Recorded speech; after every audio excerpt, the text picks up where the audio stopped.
Rhea Ripley's recent appearance on WWE RAW has drawn attention not just for her in-ring presence, but for the apparent storytelling issues it highlighted, according to wrestling veteran and former WWE head writer Vince Russo.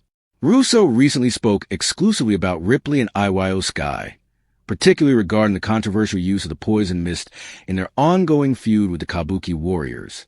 This week on Raw, Rhea Ripley attempted to have a heart-to-heart with Io Sky, warning her that there was no turning back. Ripley explained that the Kabuki Warriors, Asuka and Kairi Sane, had fully embraced the dark side, making it impossible for Sky to return to their ranks without dire consequences. The moment was meant to underline the high stakes of the rivalry and Ripley's role as a guiding force for Sky, emphasizing the emotional depth of the storyline. However, the segment was quickly interrupted by the Kabuki Warriors themselves. Asuka and Kairi Sane stormed the ring and launched a verbal attack on Ripley, undermining her warning. In a dramatic moment meant to shock the audience, the Empress of Tomorrow, Asuka, sprayed Io Sky with the signature poison mist, heightening the tension and setting the stage for future conflict.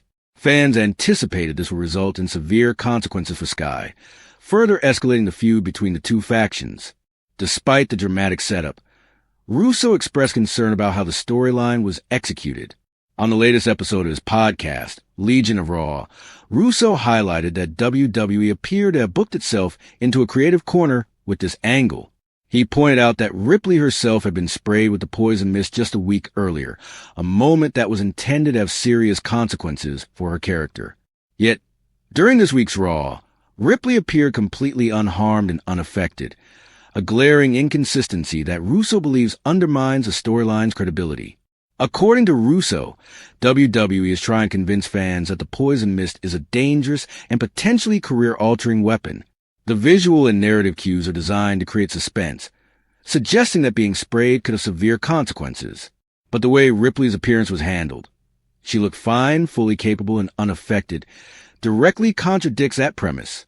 When you try to sell something as dangerous, but your character walks out unscathed, the angle loses all credibility, Russo explained.